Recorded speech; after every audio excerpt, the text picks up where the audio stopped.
We're really excited to start our standing series because this is where you start every match, right? So there are different distances and different spaces and different connections that you can have as you're standing. So we're gonna start the series with distance, which means that maybe I can touch him, but I can't really control anything, or I can only control it momentarily. Our favorite technique at distance is the blast double. We feel like it has several advantages. One, you're not going to get caught with a guillotine or a kimura because your body isn't extended out. Two, it's really, really fast and really effective. And three, I can reset really easily if it doesn't work. So there's a couple of things going on with the blast double. I'm going to break them down separately and then we'll put them all together for you. And you need to protect your neck. This can be very dangerous. I don't want anyone hurting themselves. So it's very important that we have a couple of things going on here. Number one, I'm attacking with my forehead, not with the top of my head. Number two, my spine is straight. Number three, I'm gonna shrug up so that I'm further protecting my neck. So as I'm coming into Bendy's body, I kind of want to be right here, mid-level on his chest. As I come in, my shoulders are shrugged, I'm looking at him and see how my spine is straight. This is what I'm using to knock his upper body backwards.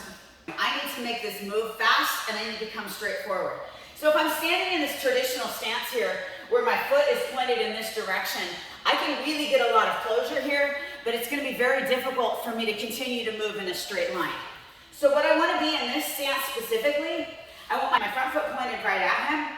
I want this other foot not necessarily straight forward. I want it on an angle so I can kind of push off of this back toe here. And as I push forward, now I can get that same kind of push, but it's going to be really easy for me to turn my legs over. Because what I want to do with my feet after that is I want to take a bunch of little steps forward, and that's what's going to be able to continue the pressure on the top of his body. The last thing that's going to be happening here is I'm going to be blocking his legs. So I've got kind of like just a real traditional, almost double leg grip here. I'm wrapped around, but instead of me like really trying to grab, I'm just blocking. So this is where my hands are here. But my head is forward, my shoulders are shrugged, and now I'm just running forward. And that's the basic mechanism. So if my hips are square to him and I'm just standing in front of him, he's gonna end up right here. All right, now let's talk about some different ways that you can set this up. If my hips are square, real easy movement, he just demonstrated that. But if I've got my hips open, like I'm looking for my own attack, now this changes everything and he needs to get his hips parallel to me. So we're gonna show you a couple of ways to do that and how we take the knee bar when we get there. He's gonna knock my wrist down, change his stance, and step in with this leg. And that's gonna create the perfect angle for him to do his double leg. So now we're in this position here. He's got my knees pinned to the mat. I can't pick them up. But what I can do here is I can kick this leg up. I still have the mobility to do that. So as he's gonna step back around on me, he has to go high enough that if I do that. And as he gets here, he's gonna immediately grab this Bendy control here. He's gonna put his knee back in, take his Bendy lock, straighten my leg, and finish the knee bar. I have a few things that make me operate a little bit different in my standing, and one of the things is that I come from a striking background.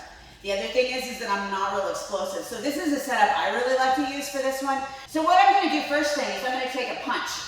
I'm gonna put my palm right into his shoulder and I'm gonna throw it in here. I'm going back arm to his front shoulder. So what I'm not doing is I'm not going across here because this sets me up for back exposure. As I come through, I punch. My next step is I'm gonna take the top of his head and I'm gonna push it down.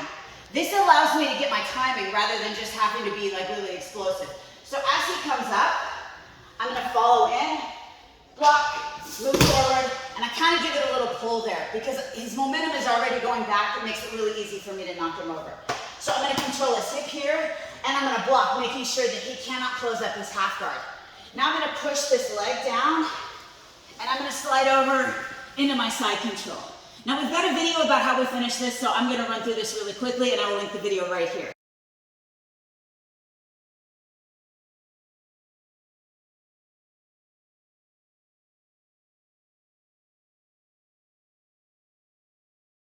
There are several setups for this, but the last one that we're gonna show you today depends a lot on your movement. So I'm not gonna be able to break down specifically everything that he does in here. He's got a couple of different techniques he's gonna use. He's gonna use some level changes, he's gonna use some half beat, he's gonna use some rotation around, and so you can see how he's gonna do this, and what he's waiting for is the moment when I square my hips to him, or that he's moved into a position where my hips are square.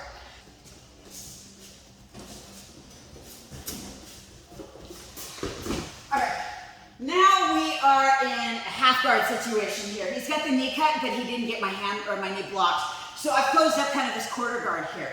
So again, we have a video breaking this whole move down, but he's gonna show you how it works at speed here. Go ahead.